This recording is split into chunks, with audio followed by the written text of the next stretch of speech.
सांस लेने में दूभर हो गई है दिल्ली। और बता किसको रहे हैं? भैया जी को। वहीं कैनॉट प्लेस पे खड़े होकर शो नहीं कर पा रहे हैं, भागे भागे घूम रहे हैं। दिल्ली वाले कह रहे हैं फेफड़े खराब हो गए और सुलझा देंगे ये। नहीं, छत्तीसगढ़ तो आना था, मैं बहुत लेट आया, मैं बिल्कुल लेट आया जी। अरे आप तो पूरे देश का फेफड़ा हैं जी। आम आदमी पार्टी वेरी क्विक, आपकी सरकार बनेगी तो जब वो बोल रहे थे। देखिए, हमारी सरकार, आप वो सही बोल रहे हैं, पूरे देश में 30 सरकारें काम करती हैं, एकमात्र सरकार फायदे की सरकार है, और जिसके जेब में पैसा होगा वही दे सकता है। भाजपा कांग्रेस कर्ज ले लेके जेब में पैसा मतलब जेब में पैसा, एकलौती सरकार है जिसका बजट सरप्लस है। बाकी की केंद्र सरकार और 29 सरकारें सबका बजट घाटे का है। एकलौता प्रदेश है जिसका बजट फायदे का है। तो जिसके पास पैसा होगा वही दे सकता है, ना कि कर्ज लेके। इस प्रदेश पे 44,000 करोड़ का कर्जा था। मैं बोलने दीजिए। देखिए, इनका पूरा अधिकार है बोलने का। सर, इस प्रदेश में 2018 के पहले टोटल कर्जा 44,000 करोड़ का था। आज वो कर्जा 1 लाख करोड़ का पहुंच चुका है। अगर कर्मचारियों को पैसा नहीं मिला, नौजवानों को रोजगार नहीं मिला, लोगों को शिक्षा नहीं मिली, लोगों को स्वास्थ्य नहीं मिला, वो पैसा कहां गया? और देश के आजादी के बाद केंद्र सरकार का टोटल कर्जा 55 लाख करोड़ का, मोदी जी ने कह रहे 9 साल में 85 लाख करोड़ का कर्जा।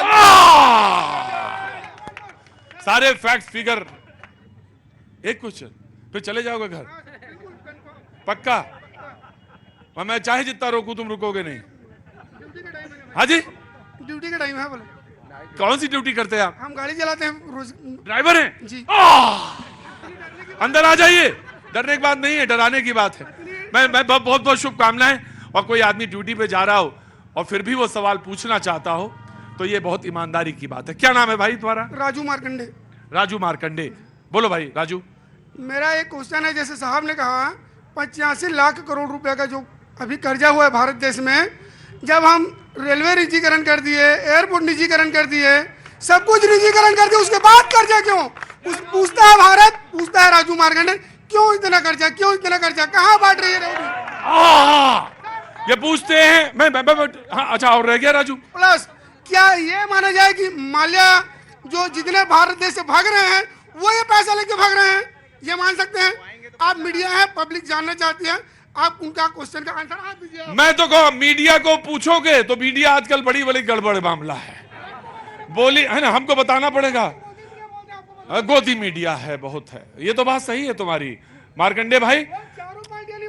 हाँ, नहीं तुम्हें मैं पता चल गया, मुझे बिरयानी का एक ही चावल काफी होता है।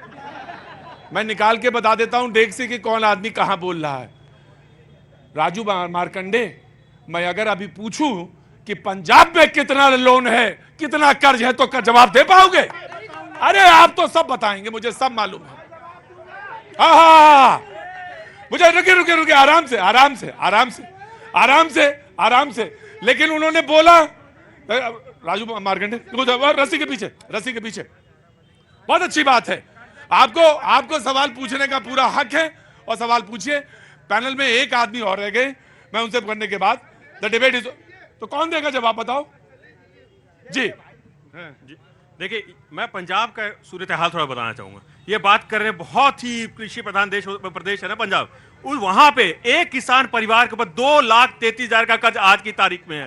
छत्तीसगढ़ में बात करूं तो सिर्फ और सिर्फ 20,000 है। तो ये हालत क्या है किसान की, होता है? लीजिए, हमारी सरकार ने समर्थन मूल्य 2640 दिया। हमारी सरकार ने यहाँ पे जितना बोला 20 क्विंटल प्रति एकड़ के दर से हम धान भी खरीदेंगे। हमने जो किया वो बीजेपी ने 15 साल में नहीं किया। मैं थोड़ा सा और आपको बताना चाहूंगा, बीजेपी ने 15 साल में किया गया। स्कूलों को बंद किया, 3,000 स्कूल बंद किए, 300 स्कूल बस्तर बंद किए। हमने आत्मानंद स्कूल खोला। इन्होंने महिलाओं के प्रति अपराध में दूसरे नंबर पर छत्तीसगढ़ था, हमने 15 नंबर पर आज अपराध में छत्तीसगढ़ है। स्वयं साथ महिलाओं को हमने कर्जा माफ किया, इन्होंने उनके लिए नहीं किया। किसानों ने सर, इनके आत्मानंद स्कूल गीदम में कन्या स्कूल है आत्मानंद, उसमें मात्र 2 टीचर हैं और बच्चियां नेशनल हाईवे जाम करती हैं। ऑन रिकॉर्ड बोल रहा हूँ।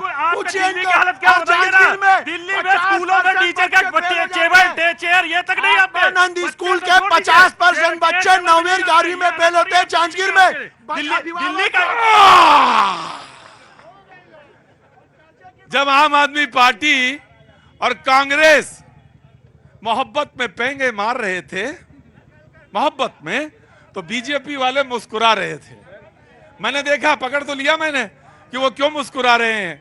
INDIA वाले आपस में जब मोहब्बत की बातें कर रहे थे तो वो मुस्कुरा रहे थे। भाई मुकेश जी, आप मुस्कुरा क्यों रहे हैं? जब ये दोनों वो सवाल ईमानदारी से पूछ रहे हैं, वो ईमानदारी से सवाल जवाब दे रहे हैं। उन्होंने कहा कि पंजाब पे कितना लोन है, कांग्रेस वाले ने जवाब दिया, आप मुस्कुरा क्यों रहे हैं? देखिए, कहीं ना कहीं ये दोनों भाई 4 महीने बाद एक दूसरे के कंधे में हाथ डाल के एक झंडा के नीचे खड़े दिखेंगे, इंडिया गठबंधन की बात करेंगे, उस टाइम में इनके प्रश्न भी खत्म, जवाब भी खत्म। जी लास्ट सबसे इम्पोर्टेंट चीज बहुत बहुत शुक्रिया। और ये पैनल के हमारे लास्ट पैनलिस्ट हैं जी। सबसे जरूरी बात यह है कि किसी को भी तंबू का मकान देकर, तंबू की व्यवस्था देकर कोई परमानेंट मकान की अगर खुशी उपलब्धि जताना चाहे तो कांग्रेस जता सकती है। मैं इसका उदाहरण देता हूं भैया। सबसे इंपॉर्टेंट चीज है हमारे यहाँ शिक्षा, जिसपे बहुत बात हो रही है, बेरोजगारी की बात हो रही है। PSC में ऐसे आदमी को बैठा दो कि, और आप एग्जाम के पैसे नहीं ले रहे हैं यहाँ पे, बहुत बड़ा उपलब्धि है आपका प्रदेश में, फॉर्म भर सकते हैं सारे बच्चे यहाँ। पर वो बच्चा जो है फॉर्म भर के किस परीक्षा को दे रहा है? जिस परीक्षा में पहले ही लिस्ट बनी हुई है, सोनवानी साहब पहले ही तय कर चुके होते हैं कि कौन अध्यक्ष बनेगा, कौन उपाध्यक्ष बनेगा, कौन कहाँ पर PSC में DSP बनेगा, जिस भी पद की व्यवस्था है वो सारी व्यवस्था ये लोग कर लेते हैं। अब दूसरी बात, मैंने जो टेम्पररी मकान वाली बात कही भाई साहब, वो ये बात है, सबसे जरूरी आप ये समझें कि हमारे यहाँ पर आत्मानंद स्कूल, जिसको बहुत प्रचारित कर रहे हैं ये लोग, सबसे फ्लैगशिप योजना है गवर्नमेंट की। इसमें सबसे इंपॉर्टेंट बात यह है कि आप उसमें जो टीचर्स को रख रहे हैं वो टेम्पररी हैं। टेम्पररी व्यवस्था के साथ वो लोग कैसे परमानेंट व्यवस्था तक पहुंच पाएंगे, कैसे वो पढ़ा पाएंगे? ना, आपने टेम्पररी टीचर्स की नियुक्ति की है। नहीं, देखिए, शिक्षक छत्तीसगढ़ को शिक्षक कब मिला था? 2018 में, क्योंकि उससे पहले शिक्षक कर्मी होते थे। हमने सीधी भर्ती की है। 23 साल के इतिहास में पहली बार छत्तीसगढ़ में सीधी भर्ती हुई है शिक्षकों की। सारे टेम्पररी स्ट्रक्चर हैं, सब लोग सेजस के अंदर हैं। इनको कलेक्टर के अंतर्गत रखकर मानदेय दिया जाता है, जो कि अगर प्रिंसिपल चाहे तो उस बच्चे की, उस कर्मचारी की सैलरी नहीं आएगी। एक प्रिंसिपल, एक कलेक्टर, इनको दैनिक वेतन भोगी जो कलेक्ट्रेट में नगर निगम काम कर रहे हैं ना, उसकी व्यवस्था भी फिर भी उन टीचरों से पुख्ता है। ये बात आप चेक कर सकते हैं। यही मैं बोली, ये बी टीम है। बीजेपी की कोई बी टीम छत्तीसगढ़ में है तो ये सामने ये इतना समझाएंगे और भी कि सारी अल्फाबेट्स भूल जाए। सवाल आ गया क्या? पहले जवाब पूरा होने तो फिर आता हूं आपके पास जी। मैं क्या बोल रहा हूं, देखिए, इन्होंने सुरक्षा दी अपने 24 नेताओं की। बीजेपी वाले मजा ना लेते थे, तभी आ रहा हूं मैं आपके पास। हाँ जी। ठीक, कांग्रेस में से किसी नेता को एसपीजी सुरक्षा नहीं मिली, मगर अमित जोगी जी को मिली एसपीजी सुरक्षा। मतलब 24 नेता इनके और एक अमित जोगी जी, मगर कांग्रेस के एक नेता के पास एसपीजी सुरक्षा दिल्ली से नहीं मिलती है। तो ये बी टीम है, पहली बात। दूसरी बात, टीचर की जो बात, पहले सवाल का जवाब इसका ये जवाब है कि पहली बात तो हमने इलेक्शन कमीशन से मांग की थी और उसमें 24 नेताओं में एक लोग को मिला, पहली चीज हमारे पार्टी के नेतृत्व को। और दूसरी बात मैं माननी को बता दूं कि पिछली बार जिस सरकार में ये आए हैं, जो शासन किया, उस शासन में हमारे 7 लोग थे, 7 विधायकों की पार्टी है और छत्तीसगढ़ की एकमात्र रजिस्टर्ड पार्टी है ना। तो इतना सम्मान और इतनी सुरक्षा की चिंता तो ईसीआई करेगा। 5 से 7% वोट है। नहीं, इतना तो कम से कम 5 से 7% वोट मुझे बता। हालांकि इसका मान इनके लिए नहीं है, क्योंकि आप जब चरम पे होते हैं अपनी राजनीति के तो एक दम आ जाता है, उस दम में है तो कोई बात। चरम पे जरूर है, मगर आपके अंदर रहम आ गया। जनता के लिए चरम पर है, उनके काम करने के लिए चरम पे है, किसानों के लिए, आदिवासियों के लिए, मजदूरों के लिए, युवाओं के लिए, शिक्षा देने के लिए, रोजगार देने के लिए। तभी 22% जो बेरोजगारी दर था आज वो 1% से कम है। जो महिला स्वयं सहायता समूह का कर्जा था आज वो कर्जा माफी है। जो शिक्षक